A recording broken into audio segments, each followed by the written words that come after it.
mapagkatiwalaan, at may kakayahang magturo naman sa iba. No? Makibahagi ka sa hirap tulad ng isang mabuting kawal ni Kristo. No? Mga kapatid, kung tayo raw ay isang kawal ni Kristo o isang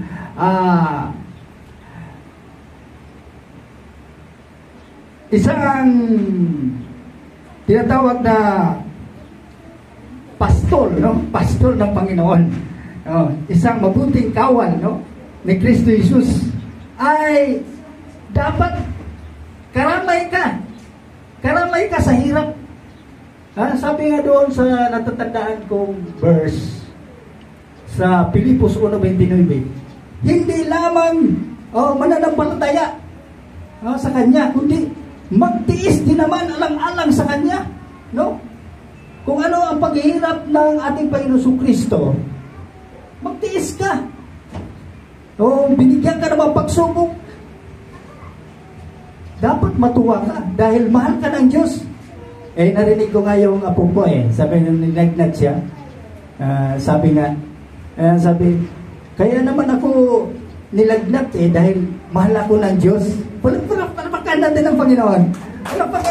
Dahil alam natin, mga kapatid, no? Dahil kung hindi natin alam na minsan tayo ay binibigyan ng mga pagsubok yan, no? Na yan ay isa sa mga kawal ni Kristo. Yan ang unang punto na ating may papahagi sa panahon natin ngayon, mga kapatid. Sa pangalawang punto, maging mabait sa kapatiran o sa kapwa. Maging mabait, no? Kung hindi tayo maging mabait sa kapwa, talagang pampintasan tayo. Kaya lagi natin tatandaan, mga kapatid, na minsan sa ating sarili, akala natin tama na ang ating ginagawa, pero mayroon pa tayong mali. O maaari, kung makita ninyo ako na mali ang ginagawa ko, pwede niyong sawayin. Brother Alex, mali po yung ginagawa mo. Magtulungan tayo, no? Yan ang gusto ng Panginoon Diyos, na maging mabait sa kapwa. Alisin na ninyo ang lahat ng sama ng loob, no? Sabi ng Panginoon. Kung may masamang loob ka sa iyong kapwa, patawarin mo yun. Dahil nakakabigat yun sa puso no? Kaya dapat tayo, mga Kristiyano, ay tiyakin natin na tama ang ating natutunan, no? Hindi natin dapat ipagmalaki na tayo Kristiyano, na kumbaga save ka na sa iyong paglilingkod. No, kailangan tuloy-tuloy pa rin yan, mga kapatid. Tuloy-tuloy hanggang sa tayo mapulpil ng Panginoon. Makita ng Panginoon ang ating mga puso, no? Makita. Kung ating basahin itong sinasabi ng Panginoon sa Efeso 4, ang talata 31 hanggang 32, pakinggan ninyo, mga kapatid. Alisin na ninyo ang lahat ng sama ng loob. Kung may mga sama kayo ng loob, mga kapatid, sa iyong kapwa, anuhin na ninyo. Hindi natin matitiyak, no? Hindi ko alam ang inyong mga sarili. Pero ang sabi ng Panginoon, alisin na ninyo ang lahat ng sama ng loob, puot at galit. Huwag na kayong magbubulyaw, manlalait at mananakit sa damdamin ng iba o kapwa, no? Nagkapwa. Huwag na daw tayo manakit. Kung awayan ka, huwag mo na suntukin. Mahirap talaga ang salita ng Panginoon Diyos. Lord, may kaaway ako. Hindi ko ba siya pagbigyan din? No, sabi ng Panginoon. Huwag. Alisin na raw natin. Sa halip, maging mabait kayo. Yan ang utos ng Panginoon. At maawain. Magpatawad kayo sa isa't isa tulad ng pagpapatawad sa inyo ng Diyos dahil kay Kristo. Amen? Yan ang gusto ng Diyos. Panapakan natin ang Panginoon Diyos. Dahil napakabuti ng Diyos, no? Kung hindi mabuti, paano kayo nakarating dito? Di ba? Napakabuti. Napinigyan tayo na inuna talaga natin si Lord. Inuna natin. Hindi sa sabihin natin na may obligasyon tayo. No? Talagang nandoon na ang grasya, no? Kung biyaya. No? Biyaya na talaga yan ng Diyos na ang ating kaisipan ay nasa kay Lord na talaga. No? Maging, ang sabi ng Panginoon, maging mapagpakumbaba kayong lahat. O, kaya ba ninyo yan? Kaya ba natin yan? Lord, grabe ito. No? Sabi ng Panginoon, magpakumbaba tayong lahat at itataas ng Panginoon Diyos ang nagpakumbaba. Yan, ang maging sitwasyon dyan. Itataas ng Panginoon ang mga nagpakumbaba. Kahit inapakan ka na, no? Lord, napakan na ako. Pero, huwag ka lang mag-doubt. No? Kung sa, bihib ka lang. Yan ang gusto ng Diyos. Sa unang Pedro, basahin natin para maging malakas tayo sa ating pananampalataya. Unang Pedro, Kapitulo 5, talatay 5 hanggang 7 po yan, mga kapatid. At kayo namang kabataan, pasakop kayo sa mga pinuno ng iglesia. O, kumbaga, dito, no, mga kabataan, tayo, mga kabataan naman tayo talaga sa Panginoon Diyos eh. Lahat tayo may naging bata sa Panginoon Diyos. Hindi yan porket bata, nagagaya nito, mga maliliit. Lahat tayo, bata, no? Parang bata tayo sa Panginoon. Isipin mo, makinig tayo sa salita. Huwag kayong maniwala sa akin, ang paniwalaan ninyo yung mga sinasabi ko dahil galing ito sa salita ng Diyos. No, mga kapatid? Sabi sa unang Pedro, Kapitulo 5, at talatay 5 hanggang 7, at kayo namang kabataan, pasakop kayo sa mga pinuno ng mga iglesia. Magpakumbaba kayong lahat sapagkat nasusulat, sinasaway ng Diyos ang mapagmataas. No? Ngunit kinaluluguran ang may mababang kalooban. Oh, napansin niyo mga kapatid? Kaluluguran niya o kahabagan niya, no? Ang mga tao may mga mababang kalooban. Kaya sabi ng ating Panginoon sa 6, kaya nga pasakop kayo sa mga kapangyarihan ng Diyos at dadakilain niya kayo.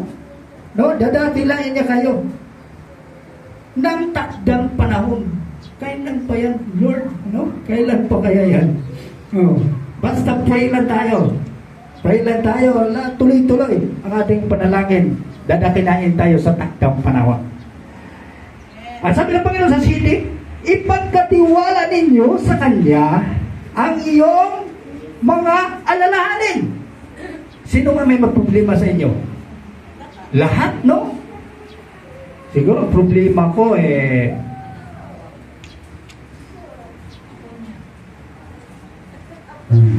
problema ko yung singing. Hindi pa gano akong magaling sa kanta pero yan, ang sabi ng Panginoon, ipagkatiwala ninyo sa Kanya ang inyong mga alalahanin sa buhay, sapagkat siya ay nagmamalasakit sa inyo. Yun ang kapangyarihan ng Diyos, mga minamahal. Kung sino man nagkulang sa atin, ikaw sis, anong kulang sa inyo? Ha? Tira? Ay sus, huwag kong alalahanin yan. Palakpakan natin ang Panginoon. Lahat tayo may mga alalahanin, no? Kung ipagkatiwala ninyo ang iyong sarili sa Panginoon, nako, tiyak, ang Diyos talaga magpupuno. Yeah. Ako gusto kong pumunta na Korea. No. Hindi. Hindi, no? Hindi ko inaano yan. Pero pinaparinig ko. Yun ang kulang sa akin eh.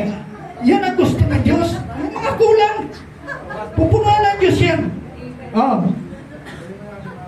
Yan ang gusto ng Diyos. Oh. Sinong gusto may kulang pa? Ikaw, Brad, anong gusto mong kulang? Oh, wala na. Medyo matalina na to si Brother Lon eh. Sa karunungan, kulang pa ako. Lalo na sa cellphone. Lord, bigay mo sa akin. Yan ang kulang sa akin. Ipagkatiwala ninyo sa Kanya ang inyong mga alalahanin. No? Yan ang gusto ng Diyos. Tanggapin ang bunga ng ating paglingkod sa kay Kristo. Ano ba mga bunga na kay Kristo? Tanggapin na natin yan kung tayo'y binigyan yan. Galatia 5:22 hanggang 26. Subalit ang bunga ng Espiritu ay pag-ibig. No? Bunga ni Kristo yan, pag-ibig. Ano ba? Kagalakan. Yan ang bunga ng Panginoon Kristo. Kapayapaan, katyagaan, kabaitan, kabutihan, katapatan. Tanong ko sa inyo, mayroon ba tayo dyan? Nang ganun? Mayroon. Dahil inuna natin si Lord sa ating paglilingkod. Palakpakan natin si Lord, mga kapatid. Ano ba? Kahinahungan. Nung madali kang magalit, mahinahon ka. Dahil kung magalit ang isang tao, talagang suntukan talaga yan. Kailangan mahinahon. Mahinahon. At pagpipigil sa sarili. Yan. Kung dati tayo yung mga marurupok ang ating mga isipan, palitan na natin ng bago yan. Kay Kristo na tayo. Amen? Yes. Walang batas laban sa mga ito. Hindi sabi ang batas na bawal. No? Mahinahon ka na eh. Mapagpigil ka na eh. Mabait ka na. Paano ka pa uusigin ng batas? Hindi ka na sakit sa mga nanunungkulan sa ating bansa. Kung ikaw ay mapagpigil, mahinahon sa pag-iisip. No? Kaya dapat natin ituon ang ating paglilingkod sa Panginoon, mga kapatid, dahil magkaroon tayo ng bunga niyan. Tuloy-tuloy ang bunga natin yan. Dati tayo yung mga palamura, mawawala yan. Mapipigilan natin yan. No? Mapipigilan sa pamagitan ng salita ng Panginoon Diyos. Sa 24, at pinatay na ng mga nagipag-isa kay Kristo Jesus ang kanilang mga sariling pagkatao. Pati na ang mga masamang hilig nito. Kung mahilig ka sa gulo, yan, papatayin ng Diyos yan. Yan ang gusto ng Diyos. Kung ang Espiritu ang nagbibigay buhay sa atin, siya na rin ang paghahariin natin sa ating buhay. Kung binigyan tayo ng Espiritu ni Kristo, siya na ang paghahariin natin sa ating buhay, mga kapatid. By design, huwag na tayong maging palalo, huwag na natin gamitin galitin ang isa't isa, at huwag na rin tayong mag-iinggitan. Sino bang nainggit kung may TV kayo? May mga TV yung isa. Nainggit ako, bibili rin ako. Pero kailangan naman natin yan. Huwag lang natin ipaparinig na bali si nag-chichismis na ngayon, no? Huwag na tayong mag-iinggitan, sabi ni Lord. Yan ang gusto ni Lord. Huwag na tayong maging palalo, no? Mga pasaway, no? Sa isa't isa. Yan ang gusto ni Lord, na ang gusto ni Lord, ibigis ang bagong pagkatao. No? Ibigis natin ang bagong pagkatao. Ano ang bagong pagkatao? Colosas 3:10. Isuot ninyo ang bagong pagkatao na patuloy na nababago at nagiging kalarawan ng Diyos. na lumikha sa inyo upang lalo